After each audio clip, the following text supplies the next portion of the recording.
Welcome to this week's episode of Coffee with a Journalist, brought to you by the team at OnePitch. Are you looking for a more efficient way to find and pitch the right journalists? Head to our website at onepitch.co to learn more. Our guest on today's episode of Coffee with a Journalist is Iris Goldsztajn, morning editor at Marie Claire. During the episode, Iris discusses her role in celebrity news and women's lifestyle coverage, the intricacies of managing a high volume of pitches, her preferences for specific types of pitches, and the nuances of working independently in a demanding field. Welcome, everyone. This is Coffee with a Journalist. I'm Beck Bamberger, and on our little show here, we like to demystify the world of public relations and more specifically, how we work with media, because we all need each other and we want to make the world a better place with our relationships together and our work lives better together. With us today, all the way from London. So excited. We already heard the traffic sounds in the background. I'm in New York. She is in London. We have the morning editor of Marie Claire, fellow Bruin, go UCLA. Iris Goldsztajn is here with us. And welcome. Iris, Thank hello. you so much. Hi. Hi. Ooh, so much to get into first. And I like to ask this of several people who, just maybe aren't as familiar or whatnot. Well, how would you describe the coverage of Marie Claire these days? Because it's changed. Yeah, well, I specifically cover celebrity news. So that's really what I'm doing over there. So very fast paced. I bet. Today's news, I'm doing 4 stories in 3 hours. Yeah. I think you win. Oh, thank you. Yeah. Mm-hmm. Wow. And in your bio here, you also, besides the celeb stuff, which, comings and goings, but you're interested in, it says, debunking diet culture and destigmatizing mental health struggles. Could you expand on that a little bit? Sure. I never really wanted to pigeonhole myself with my work. So I'm a bit of a generalist within women's lifestyle magazines.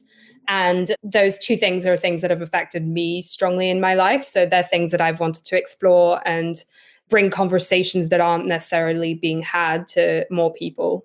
Mm-hmm. Important topics. And I'm sure you have lots to cover right now with the Ozempic craze and everything. So we're going to get into a little bit of that. But real quick, how is your inbox, especially with you churning that many stories out in an hour or two? It's a bit terrifying. Terrifying. I think that's a new word gain on this show too. Okay. Terrifying. And how so? Volume, content? Yeah, I get hundreds of PR pitches a day, and I do open most of them, which I think isn't necessarily advisable. And I'm not sure why I'm still doing it, but I'm always like, I might miss something. Okay, so you have the like, oh, I might miss something if I don't look at it. So you're okay. But do you feel that serves you well? No. Okay. I need a new system, definitely. Okay, we need a new system. I have to tell you, a lot of people on the show would like a new system, frankly, but no one knows what that system is. So here we are in the inbox. Okay, given that you're opening every day email, is the subject line then important? Or do you have preference over certain subject lines you see where you're like, oh, well, that one I need to open before any others? Yeah, I mean, there's some subject lines and some specific publicists where I know this is just not going to be a fit for me. It's not something I cover. Well, which, I shouldn't really be getting those in the first place, but I do. So those ones I would delete. Then there's a lot of ones, within beauty, I would just open it and just see, oh, is there something that I want to use here? And if not, sort of click out of it. Got you. Okay. Speaking of systems, do you have a system to corral all these emails? Or are you a mass deleter and you try to get to inbox 0 or what? Yeah, I'm scheduling reminders. Oh, okay. If I open an email and I'm like, you know what, I might want to respond to this and I don't have capacity that day, I'll just be like, oh, remind me tomorrow, which is quite good for like peace of mind right now. But then the next day you're like, oh, I have 12 reminders and I don't want to deal with them today either. I know. I experimented with that trick too. Just send but then it's like depressing when then the emails come back and you're like, oh, it's not solved. And here it's now just more buried. Not fun. Yeah. Yeah. Okay. So you're piloting that.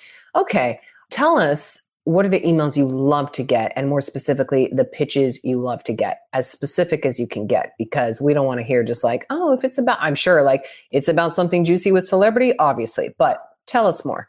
Yeah, well, that is one category that I love to get, celebrity interview opportunities are definitely a big one for me. I love doing those. I love reading them, and I love speaking to these people that we hear so much about and kind of seeing who the person is. So that's a really big one. I love when people introduce an expert that they're representing, because I use a lot of medical experts, dermatologists, dietitians, that kind of thing. So I won't respond, but I'll just star them for when I'm writing something that is a good fit. And I also really like when people send me like new like beauty product releases, that kind of thing, just seeing if something might be a fit for something I'm working on. And then also getting samples is a nice little perk. Oh, okay. So you like some samples. Okay. This is good for people to hear. By the way, do you get inundated with too many of them? Because I've heard people saying like, oh my God, please do not. I cannot handle these things to my house. No. Yeah, but beauty is an amazing kind of area. And I'm kind of like, this is very expensive stuff that I might not be able to afford on a journalist's earnings. So I'm quite happy about it. There you go. Okay. Noted.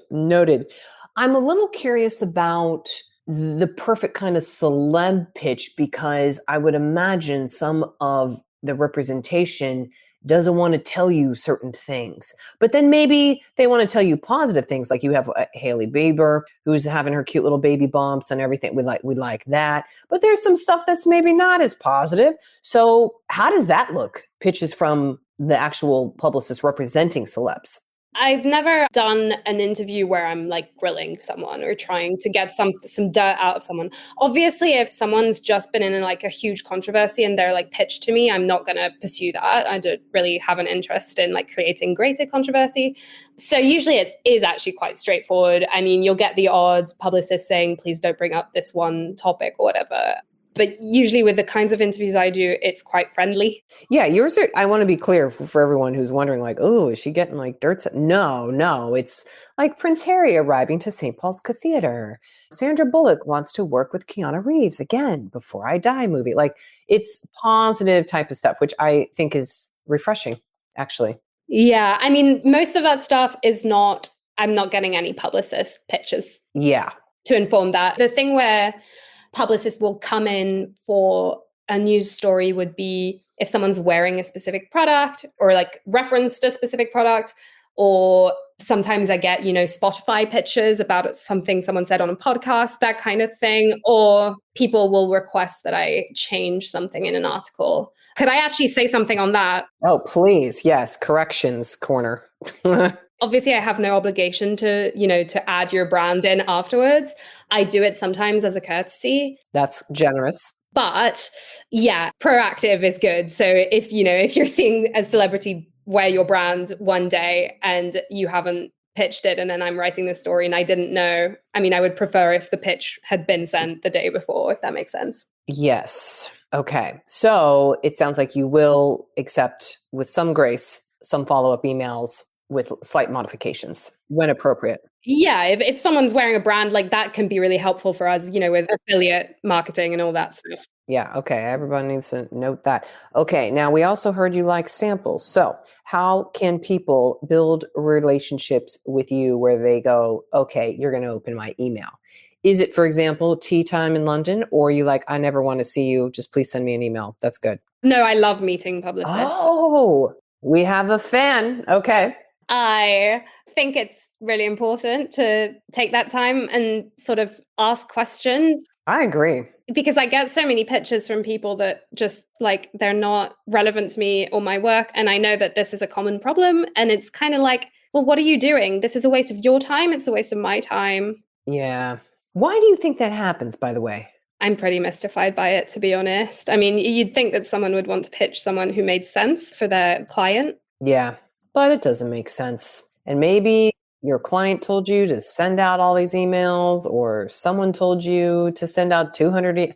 Who knows? I am mystified by it as well. Yeah. I hope clients listen to your podcast, because they are often the problem from speaking to publicists. Honestly, yes, they are. Yeah. And it's a lack of trust. I think sometimes for whatever reasons, maybe it's not well established or whatever, or you're kind of behind. So now the client doesn't trust you. So now they're pressuring you to do blah, blah, blah. It doesn't, hey, all right. Yeah, my policy for anything in life is don't hire someone you don't trust. So you start there. Really, and figure out how to establish trust early and initially. We do this fun thing. This is a little aside, but just for anyone out there who could find this, something we just called designing the alliance and DTA. And what it is it's kind of a little written contract you could put on Google Docs. That's what we do. But we have it with a lot of our clients and also with each other, just as team members, so that people can understand, hey, how are we going to be when shit hits the fan with one another? What am I going to bring to this relationship? How do I behave sometimes when there's potential confrontation or something not going well? It just like sets that all out in the open so that you can refer back to it. It's so nice. It really is. Anyway, highly recommend. Okay. I want to get into your role because when we have folks on here, we have freelancers, we have reporters, we have deputy editors, we had a directing editor yesterday. So you're morning editor. So tell us a little bit about how you're playing maybe traffic control with sending or forwarding, if at all, pitches to your team versus things you will write. It sounds like you do and crank out a lot of your own stuff, but how does that look? And does that take place? Like, can publicists assume sometimes like, oh, she might pass it along to one of her staff writers? Or is that just not happening? You tell us. I don't have staff writers, so There I you do go. actually get pitches from journalists sometimes. I'm not a commissioning editor. I don't have a team. I'm working independently. Good. Okay. So it's all you writing all the things. It is, yeah. Okay. No freelancers coming to you. Well, do you respond to them? Probably you get too many. I respond if the pitch is well done. If the pitch is well done and they seem to know what they're talking about. I mean, look, it's not very nice of me. I should respond to people who don't know what they're doing. But I just feel like, you can Google it. Yeah, you can Google it. And there's so much information online these days. So why don't you Google it? That's my question. Or OpenAI it or whatever yeah, okay. Today's interview will continue after this brief message brought to you by OnePitch. Are you curious to learn about the unique ways OnePitch helps brands engage with the right journalists? Head to onepitch.co and create your own custom media list in 5 minutes or less. Now back to today's episode. Is there sources that you are always looking for? You mentioned a little bit earlier with health, wellness folks, but what are some titles of people you're really looking for? Yeah, a bunch. Like I said, I like to write a lot of different topics. So within fashion, I'd be looking for stylists, bridal experts from time to time. Some fashion influencers, stylists are a bit better.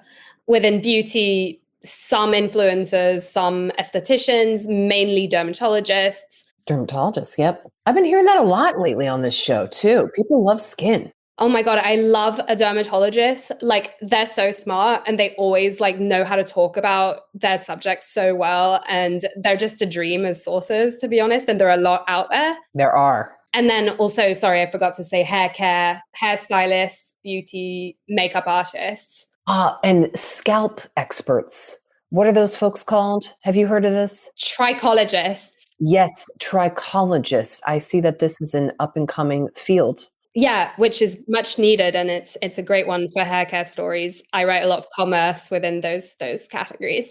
I also within health, just lots of different, general practitioners, dietitians, depending on what the subject is, but just lots of different doctors. So I tend to, if I get a pitch for something that I've written about in the past, I'll just star it and get back to you when I've got something in the works. Okay, we got a starring system kind of going. Okay. Do you ever take, I haven't been asking this lately, but I want to come back to it and remind myself, embargoes, exclusives, are those ever of interest to you?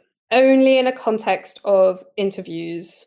Well, no, some celeb news as well. If it's embargoed till tomorrow, that's fine. I'll just sort of cover it if it's interesting to me. And then, yeah, celeb interviews, usually they'll be working on some project that's embargoed and you just publish the story at that point. So it doesn't put me off. Okay, it doesn't put you off. Okay, that's good to know. How can publicists, if at all, make your life easier? don't ask me to do your work. Such as, let's clarify that one. I get the occasional email that's like, what are you working on? How can we help you? Oh, and it's just like a general blah. Like, why would I tell you that? I don't have 5 minutes to list what I'm working on. And I don't even know who you are and how you can help me or if you would help me. Like, that just is such a waste of everyone's time. And it's so lazy. I'm glad you were calling this one out because I agree with you. This person does not have the bandwidth or like the copy and paste ability to be like, you know what, here's 17 things. Can you help? No.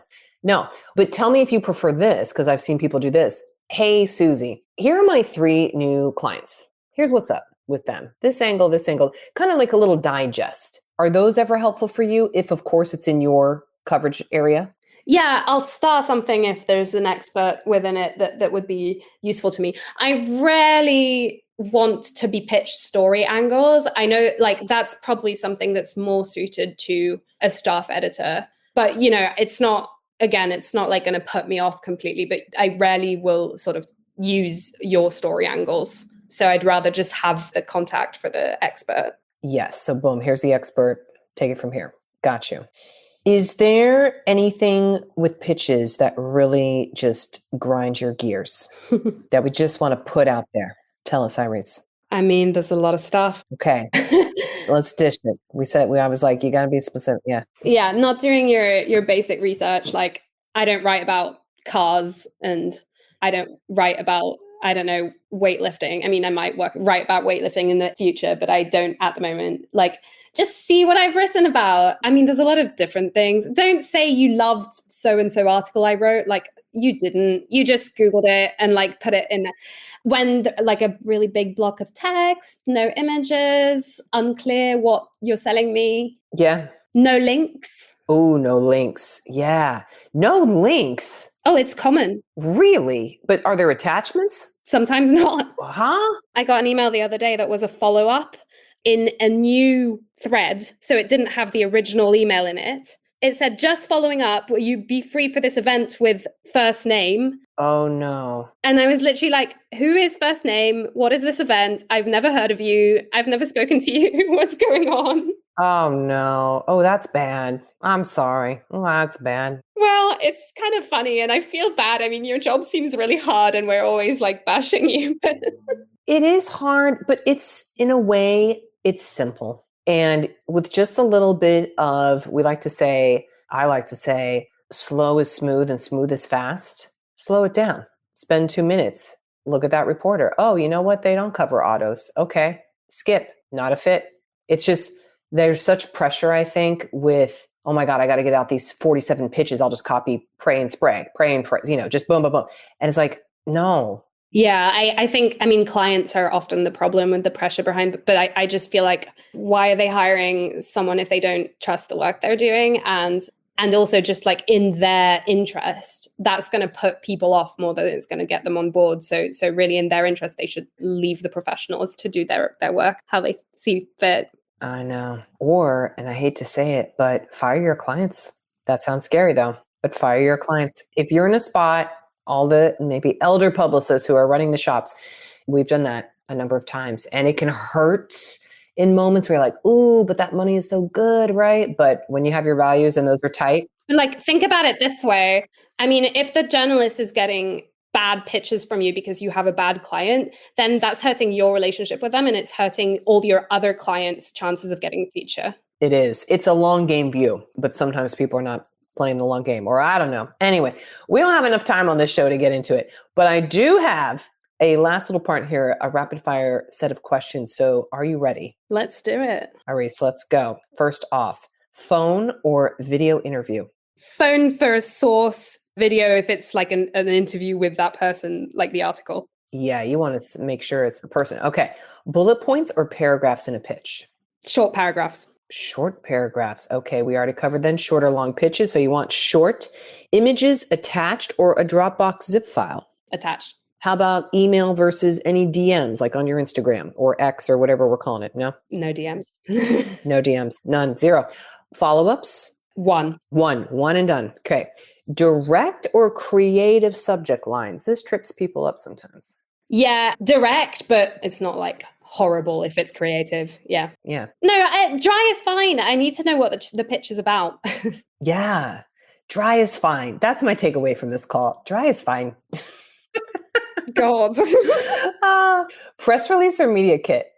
Whatever makes more sense. Okay. A time that you read pitches by chance? What should we know about that? Oh God, all day. All the time. All the time. Hundreds. We heard you got hundreds. Good God.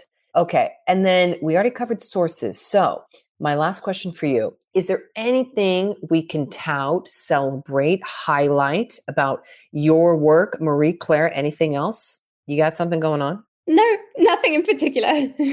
No, just read her articles. Yeah, and send her good stuff to review, perhaps. that would be great.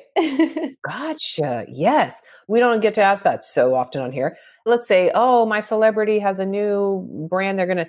How do they send you things? Is it going to the office? Is it going to your home? What are we doing? Yeah, my home. Your home. Okay. Oh, that delivery person's probably busy. I love it. I love it. Thank you so much for being on the show today. Iris, this was just lovely. I just want to tell everybody, don't be sending emails with no links. That's another one of my takeaways from here. No links, no go. That's my takeaway. Iris Goldsztajn from Marie Claire, morning editor. Thank you so much, all the way from London. Have a good rest of the evening over there. Thank you. You too. You got it. Thanks so much. Thank you. Thanks for listening to this week's Coffee with a Journalist episode featuring Iris Goldsztajn, morning editor at Marie Claire. For more exclusive insights about the journalists on this podcast, subscribe to our weekly podcast newsletter at onepitch.co/podcast. We'll see you next week, but until then, start great stories.